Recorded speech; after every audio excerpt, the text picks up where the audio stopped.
They say your wedding day is supposed to be the happiest day of your life. The fairy tale ending where everything falls into place, where you finally get your happily ever after. But what they don't tell you is that sometimes the people closest to you can shatter that dream with just a few whispered words. My name is Sarah, and this is the story of how my mother's cruel comment at my wedding altar led to a moment that changed not just my marriage, but my entire understanding of love, family, and what it means to truly know someone. But before we begin, leave a like, subscribe to the channel, and tell us where you're listening from. The morning sun streamed through the tall windows of the bridal suite at the Riverside Country Club in Charleston, South Carolina. Everything was perfect, or at least it was supposed to be. My dress, a vintage-inspired ivory gown with delicate lace sleeves, hung like a promise on the mahogany armoire. The bridesmaids' bouquets of magnolias and white roses filled the room with their sweet fragrance, mixing with the scent of my mother's familiar Chanel No. 5 perfume. I stood in front of the full-length mirror, watching my best friend Emma carefully pin the last curl into place.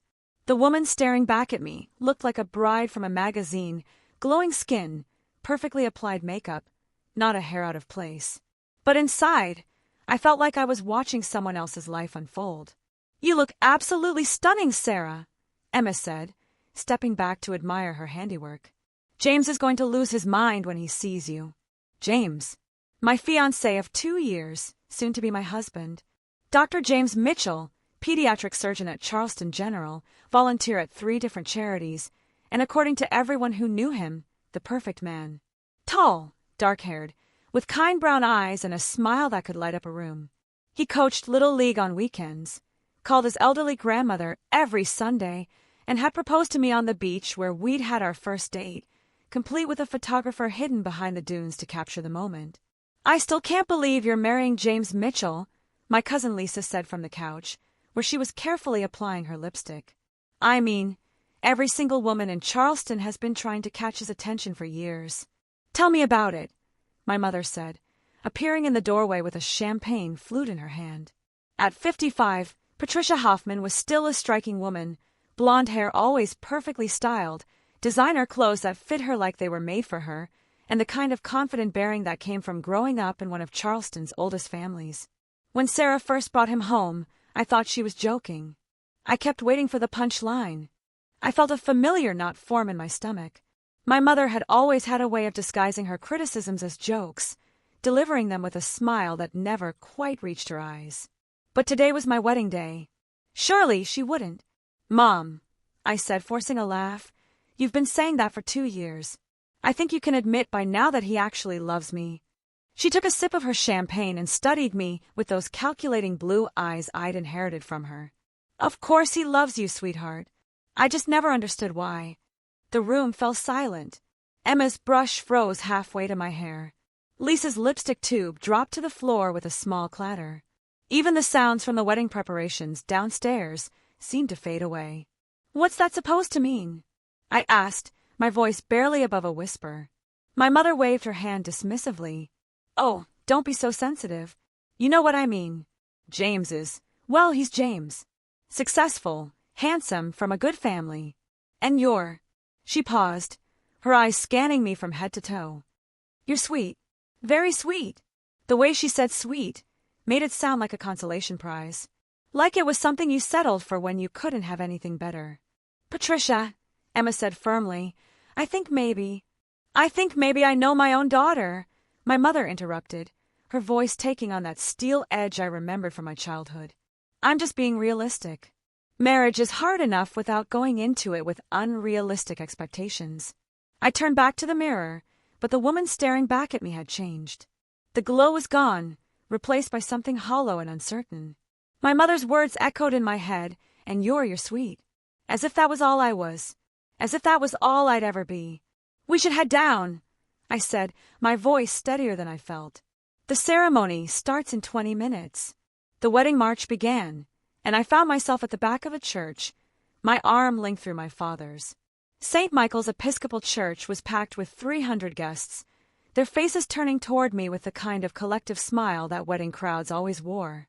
The late afternoon sun filtered through the stained glass windows, casting rainbow patterns across the stone floor. My father, Robert Hoffman, squeezed my arm gently. "You ready, princess?" I nodded, though I wasn't sure I was. My mother's words from the bridal suite kept playing on repeat in my mind. "He's too good for you." Had she always thought that? Had everyone always thought that? As we began our slow walk down the aisle, I found myself really looking at the faces around me. There was Mrs. Patterson from the country club, who'd always been polite, but never quite warm. There was my college roommate Jennifer, who'd seemed genuinely shocked when I told her about James. There was my Aunt Helen, who'd made that comment at the engagement party about how lucky I was. Lucky. As if James was a prize I'd won rather than a man who'd chosen to love me. But then I saw him, standing at the altar in his perfectly tailored tuxedo, and for a moment, everything else faded away. James was looking at me like I was the only person in the world, his brown eyes bright with unshed tears. His best man, his brother David, was grinning beside him. The officiant, Reverend Williams, beamed with the kind of joy that came from knowing both families for years. This was James, the man who brought me coffee in bed every morning, who listened to my terrible day at work with genuine concern, who'd held me when I cried over my grandmother's death. The man who told me he loved me not because I was perfect, but because I was perfectly imperfect for him. As my father and I reached the altar, I felt some of the tension leave my shoulders. My mother was wrong. She had to be wrong. James chose me. He proposed to me. He was here, waiting to marry me. Who gives this woman to be married to this man? Reverend Williams asked. Her mother and I do, my father replied, his voice thick with emotion. He lifted my veil, kissed my cheek, and whispered, "Be happy, sweetheart." I took James's offered hand and immediately felt steadier. His fingers were warm and strong, and when he squeezed gently, I squeezed back. We'd written our own vows, spending weeks crafting the perfect words to express what we meant to each other. "Dearly beloved," Reverend Williams began, "we are gathered here today to witness the union of Sarah Elizabeth Hoffman and James Michael Mitchell in holy matrimony." The ceremony proceeded beautifully. James's vows were everything I'd hoped for and more, heartfelt, specific, filled with inside jokes and promises that made me cry happy tears. When it was my turn, I spoke about how he'd made me braver, how he'd shown me what it meant to be truly seen and loved. But as we exchanged rings, I caught sight of my mother in the front row. She was smiling, the picture of the proud mother of the bride, but there was something in her eyes that I couldn't quite read. Something that looked almost like pity. "You may kiss the bride," Reverend Williams announced, and James cupped my face in his hands, kissing me softly as the church erupted in applause. We were married, Mr. and Mrs. Mitchell. I should have felt nothing but joy, but my mother's words kept echoing, "He's too good for you." The reception was held in the grand ballroom of the Riverside Country Club, the same place where my parents had held their wedding reception 30 years earlier. Crystal chandeliers cast warm light over round tables draped in ivory linens, each centerpiece a carefully arranged mix of magnolias, white roses, and trailing ivy. The band, a well-known Charleston group that specialized in wedding receptions, played soft jazz while guests found their seats. James and I sat at the head table, surrounded by our wedding party. I should have been glowing with happiness, but I felt strangely detached from it all, as if I were watching someone else's wedding through a window. "Earth to Sarah," Emma said, leaning over from her seat beside me. "The photographer wants to get some shots of you and James with the cake before dinner." I forced a smile. "Of course. Sorry, just taking it all in." The cake was a 3-tiered masterpiece from Charleston's most exclusive bakery, vanilla bean with raspberry filling, covered in delicate sugar flowers that looked almost real. James and I posed dutifully, his hand covering mine on the silver cake knife, both of us smiling for the camera. "Beautiful," the photographer murmured, snapping away. "Now, if you could look at each other, perfect. You two are absolutely glowing." Were we? I glanced at James, who was looking at me with such genuine happiness that I felt a fresh wave of guilt. Here was my husband, on what should be the happiest day of our lives, and I was letting my mother's poisonous words ruin everything. The dinner service began, and I tried to focus on the conversation around me. David was telling a funny story about James's residency, something about him falling asleep standing up during a particularly long surgery. Everyone laughed, and James rolled his eyes good-naturedly. "That's nothing," said my cousin Mark. Remember when Sarah got so nervous during her college presentation that she threw up on the professor's shoes? More laughter, but this time I noticed something different in the quality of it. The stories about James were endearing, humanizing a man who might otherwise seem too perfect. The stories about me felt more like, what? Tolerant amusement, affectionate condescension. Sarah's always been the sweet one, my Aunt Helen said, reaching over to pat my hand. Not the smartest or the prettiest, but definitely the sweetest. I felt James stiffen beside me. He opened his mouth to say something, but I squeezed his hand under the table. The last thing I wanted was to cause a scene at our wedding reception. I think Sarah is brilliant, James said quietly, his voice carrying just enough edge to make the table go silent. And beautiful. And sweet. Yes, but that's just one small part of who she is. An uncomfortable silence fell over the table. My Aunt Helen's face flushed red. My mother, who'd been chatting with the woman beside her, turned to look at us with raised eyebrows. Of course she is, dear, Aunt Helen said quickly. I didn't mean. I know exactly what you meant, James replied, his voice still quiet but somehow more dangerous for it. The band chose that moment to announce that dinner was served, and the tension broke as servers appeared with the first course. But I could feel the ripple of whispered conversation spreading through the room, and I knew that somehow what should have been a perfect evening was starting to unravel. During the salad course, my mother leaned over to me. Darling, you might want to tell your husband to relax. He's being a bit intense. He's defending me, I said, though I kept my voice low. From what? Helen was just being Helen. You know how she is. Yeah, I do know how she is. That's the problem. My mother's lips pressed into a thin line. Sarah, I understand that you're emotional today, but there's no need to be dramatic. Everyone here loves you. Do they? The question slipped out before I could stop it. She looked at me for a long moment, and I saw something flicker in her eyes. Surprise, maybe, or recognition. Of course they do. What kind of question is that? But I couldn't answer her, because I was starting to realize that I didn't know anymore. I'd always assumed that people's affection for me was genuine, that when they called me sweet or nice, it was a compliment. But what if it wasn't? What if it was just the polite thing to say about someone who wasn't particularly smart or beautiful or successful? What if my mother was right? What if James really was too good for me?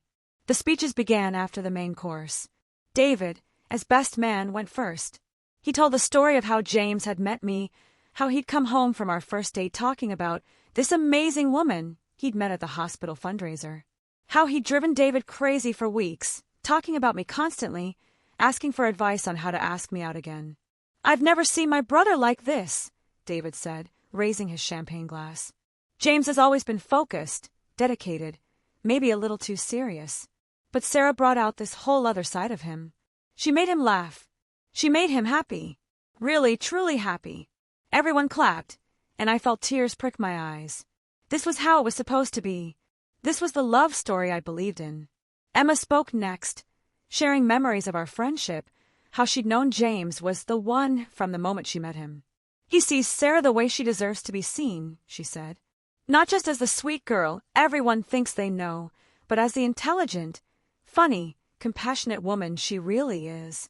More applause, but I caught the subtle emphasis Emma had put on the word really, as if she were correcting some commonly held misconception. Then it was time for the parent speeches. My father stood first, his voice trembling slightly as he talked about watching his little girl grow up, about how proud he was of the woman I'd become. It was beautiful and heartfelt, and I found myself crying for the first time that day, not from sadness, but from genuine emotion.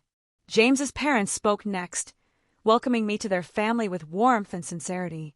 Mrs. Mitchell talked about how James had changed since meeting me, how he'd become more open, more relaxed. Sarah has been such a gift to our family, she said. We couldn't have asked for a better daughter-in-law. Finally, it was my mother's turn. She stood gracefully, her champagne glass in hand, and I held my breath. When Sarah first brought James home, she began, her voice carrying clearly through the room, I thought she was punching above her weight class. A few people laughed, thinking it was the setup for a joke. I felt James tense beside me. I mean, look at him, my mother continued, gesturing toward James. Successful, handsome, accomplished. And then there's Sarah, who's always been, well, she's always been our little dreamer. Sweet, of course, but not exactly what you'd call ambitious. The laughter was becoming more scattered, more uncertain. I could see confusion on people's faces. But then I realized, my mother said, her voice taking on a tone that I recognized from my childhood, the tone she used when she was about to deliver what she thought was a profound truth. That's exactly what James needed. Someone simple. Someone who wouldn't challenge him or complicate his life. Someone who would just be there. The room had gone completely quiet. I could hear the clink of silverware being set down, the rustle of fabric as people shifted uncomfortably in their seats. So here's to Sarah, my mother said, raising her glass with a smile that didn't reach her eyes, for knowing her place and staying in it, and to James for settling down with someone who will never give him any trouble. She drank, and the room erupted in the kind of awkward applause that people give when they don't know what else to do. I sat frozen, my face burning with humiliation. Around me, I could hear the whispered conversation starting up, the uncomfortable laughter, the scraping of chairs as people tried to figure out what had just happened. But James was standing up. James stood slowly, his chair scraping against the floor in the sudden silence. His face was pale, but his eyes were blazing with an anger I'd never seen before. He looked at my mother for a long moment, then at me, then back at my mother. "I need to say something," he said, his voice cutting through the murmur of confused conversation. The room fell completely silent. The band stopped playing. Even the servers paused in their work. "Mrs. Hoffman," James began, his voice steady but cold, "I want to thank you for that speech, because it's given me the perfect opportunity to set the record straight about something that's been bothering me for 2 years." My mother's face went white. She sat down heavily, her champagne glass trembling in her hand. "You see," James continued, his voice growing stronger, "I've been listening to you and your family make comments about my wife, for 2 years now. Little digs about how sweet she is, how lucky she is, how she's punching above her weight class. And I've kept quiet because Sarah asked me to, because she loves you despite everything." He turned to look at me, and his expression softened for a moment. "But I can't keep quiet anymore. Not after what you just said. Not when you've just humiliated the woman I love on what should be the happiest day of her life." The room was so quiet I could hear my own heartbeat. "You want to know the truth?" James asked, turning back to address the room. "The truth is that I am the one who's punching above my weight class. I am the one who's lucky." He reached into his jacket pocket and pulled out a folded piece of paper. "This is a letter," he said. "A letter that Sarah wrote to me 6 months ago when I was going through the worst time of my life. When I'd lost 3 patients in 1 week, when I was questioning everything about my career, when I was so depressed I couldn't get out of bed. My breath caught. I remembered that week, remembered how broken James had been, how scared I'd been watching him fall apart. Sarah didn't just comfort me," James continued. "She didn't just tell me everything would be okay. She wrote me this letter, and in it, she analyzed every case, every decision, every factor that had led to those losses. She showed me, with intelligence and insight that humbled me, that I had done everything right. That sometimes, despite our best efforts, we can't save everyone." He unfolded the letter, and I could see his hands shaking slightly. "She didn't just love me through my crisis. She thought me through it. She used her mind, her brilliant, analytical mind, to pull me back from the edge." Tears were streaming down my face now. I'd forgotten about that letter, forgotten about the hours I'd spent researching, analyzing, trying to find a way to help him heal. "You want to know what else Sarah does?"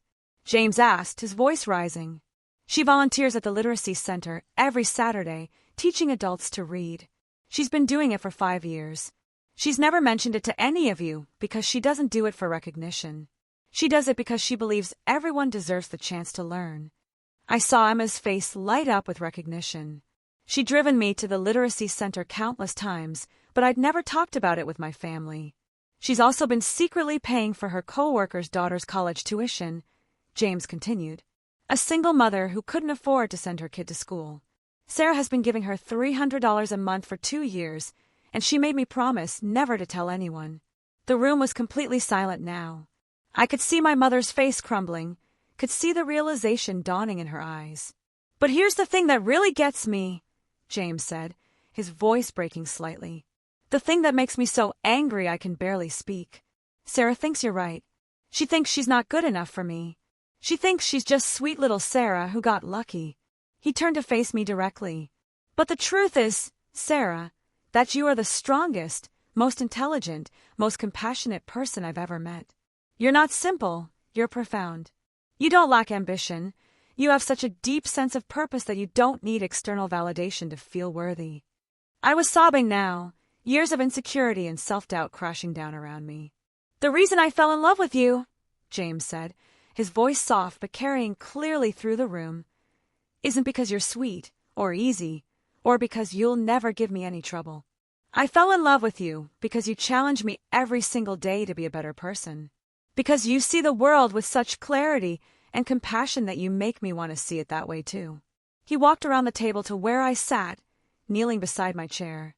"And I am so sorry that I let anyone make you feel like you were anything less than extraordinary. I should have spoken up sooner. I should have defended you every single time." The room erupted in applause, real applause this time, not the polite kind.